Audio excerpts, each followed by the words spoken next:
ભગવાન શ્રી કૃષ્ણના લીલા ચરિત્ર ચાલે છે. એમાં દેવકી અને વસુદેવને ભગવાન ચતુર્ભુજ રૂપે જેલમાં દર્શન આપે છે અને દર્શન આપીને ભગવાન એને પાછલા જન્મનું યાદ દેવડાવે છે કે આગલા જન્મમાં તમે પૃષ્ણી અને સુતપા હતા અને તમે બંને ઘણી બધી મોટી તપસ્યા કરી હતી. દેવોના 12,000 વર્ષ સુધી તમે કે તપસ્યા કરી હતી.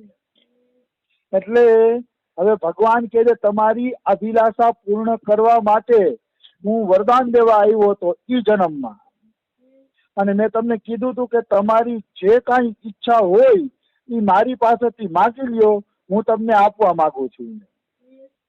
તો તમે બંને મારા જેવો પુત્ર માંગ્યો. ભગવાન એમ કહે છે કે તમે બંને એવો પુત્ર માંગ્યો કે ભગવાન તમારા જેવો પુત્ર અમને થાય.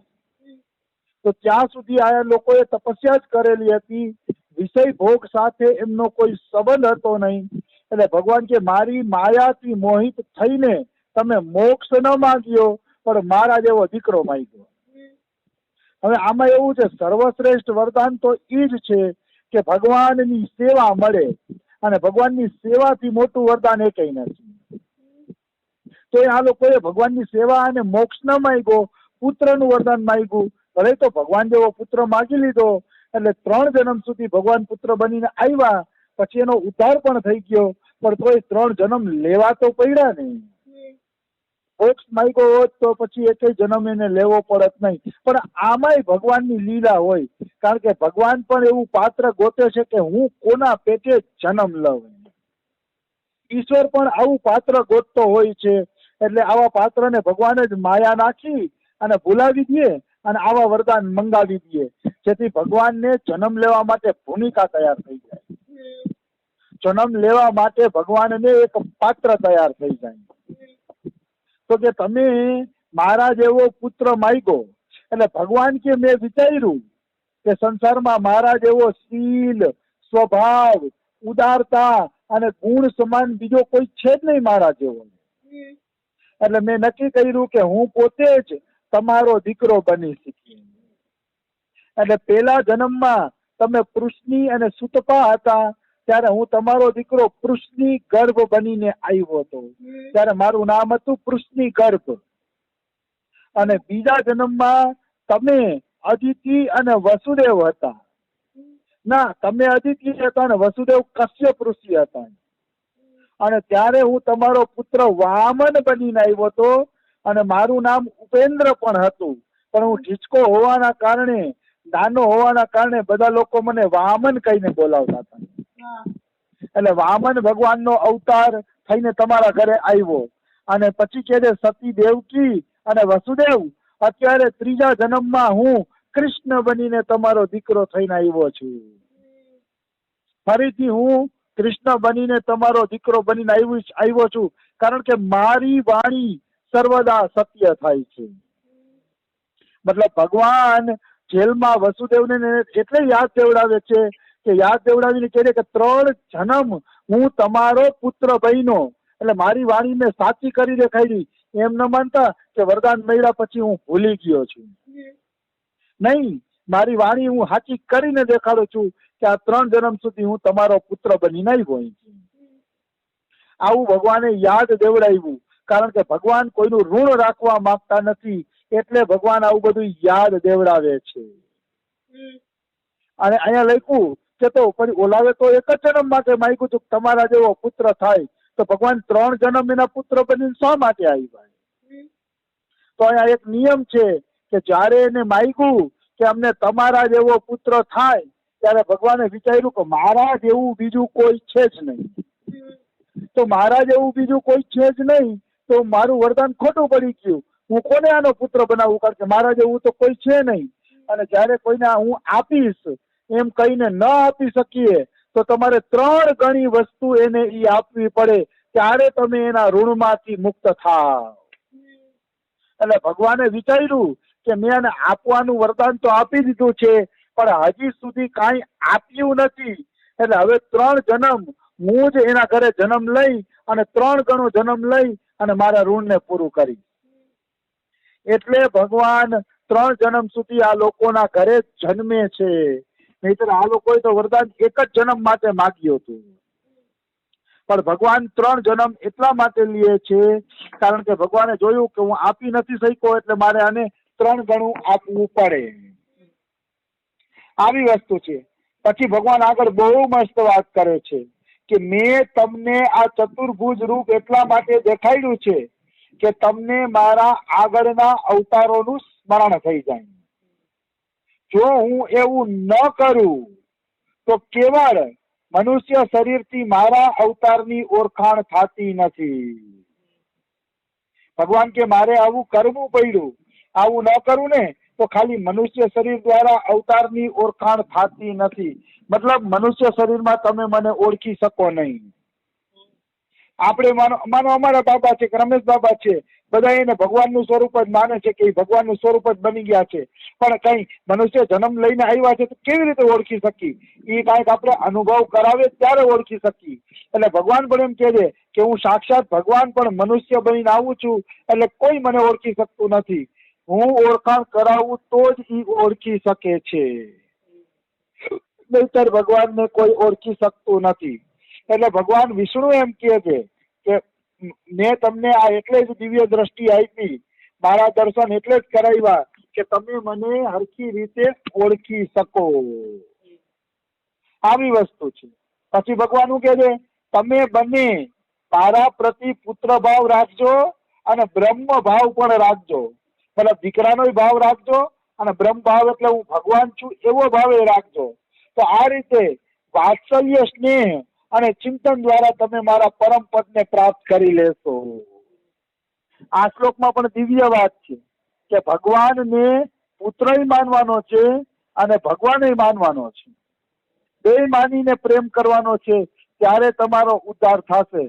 અથવા તો માનો ભગવાન ન માની શકતા હોય તો કેવલ વાત્સલ્ય ભાવે પ્રેમ કરવા માત્રથી પણ ઉદ્ધાર થઈ જશે.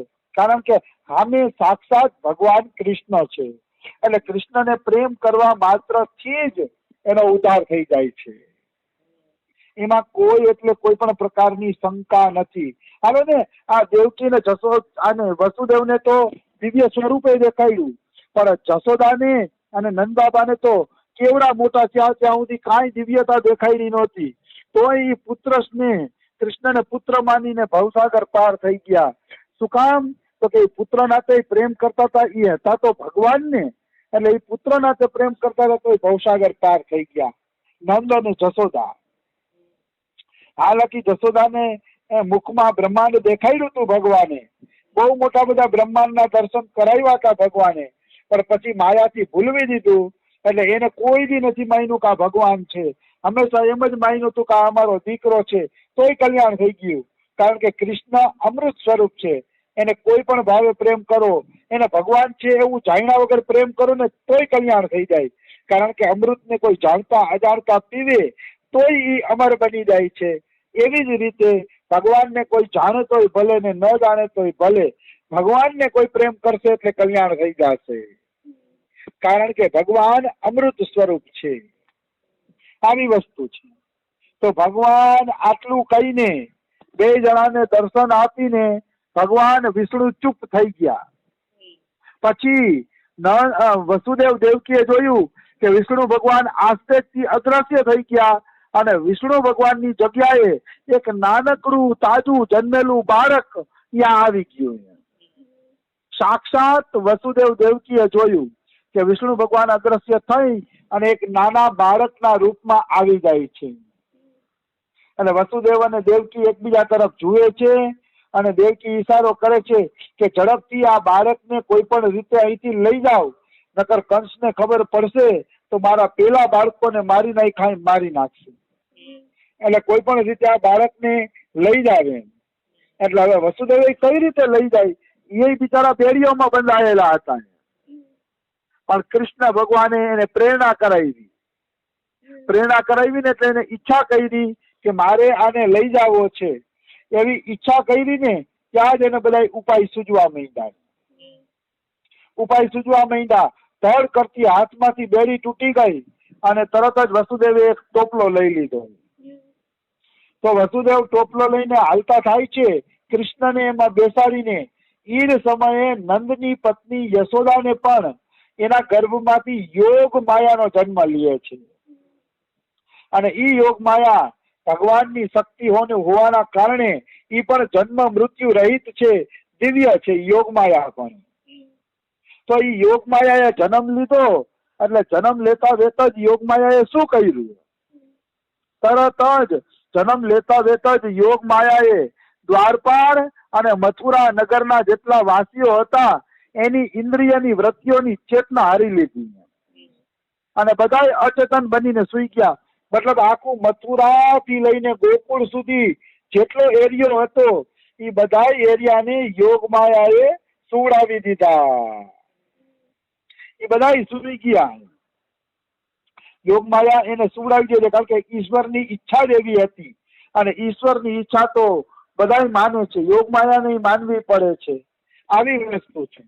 એટલે યોગ માયાએ બધાને સુવડાવી દીધા. હવે સુવડાવી દીધા ને પછી નંદબાબાએ કાનુડાને ટોપલામાં લઈને આગળ આવ્યા તો બંદીના દરવાજા બંધ હતા, જેલના દરવાજા બંધ હતા. એ મોટા મોટા કમાડ હતા, લોખંડની એમાં જંજીરો નાખેલી હતી અને તાળા મોટા મોટા તાળા મારેલા હતા. તો હવે શું થશે? વસુદેવ કેવી રીતે નીકળશે? તો કે અચાનક જ તાળા તૂટી ગયા, લોખંડની જંજીરો તૂટી ગઈ અને કમાડ પણ अपने आप ખુલી ગયા. મેં ડોંગરેજી મહારાજની ભાગવતમાં વાંચ્યું છે કે કંસ મૂર્ખ નહોતો કે ખાલી લોખંડના તારા ઉપર ભરોસો રાખે. કંસે એ તારાઓને મંત્રોથી મંત્રી દીધા હતા જેથી તારું કોઈ મંત્ર વગર ખુલે નહીં. અને એ તારામાં ઝેરી વૃક્ષોનો ઘસારો કરી દીધો હતો, લેપ કરી દીધો હતો. કોઈ તારાને ખોલવા માટે અડે ને ત્યાં જ એને ઝેર ચડી જાય ને મરી જાય, એવી વ્યવસ્થા કંસે કરી દીધી. પણ એ તારું अपने आप ખુલી ગયું એટલે કોઈની જરૂર પડી નહીં વસુદેવજીની. આવું શ્રી શ્રી ડોંગરેજી મહારાજ લખે છે. તો તારા બારા ખુલી જાય છે, બધું દરવાજા ખુલી જાય છે. વસુદેવને કઈ અડવું ન પડ્યું, બધું अपने आप થઈ ગયું. તો अपने आप આ બધું ખુલી ગયું ને એટલે વસુદેવજી કૃષ્ણ ભગવાનને ગોદમાં લઈ અને આગળ વધ્યા એટલે દરવાજા ખુલી ગયા. તો એ લખ્યું છે કે જેના નામ શ્રવણ માત્રથી અસંખ્ય જન્મોના પ્રારબ્ધ કપાઈ જાય છે, એ જ પ્રભુ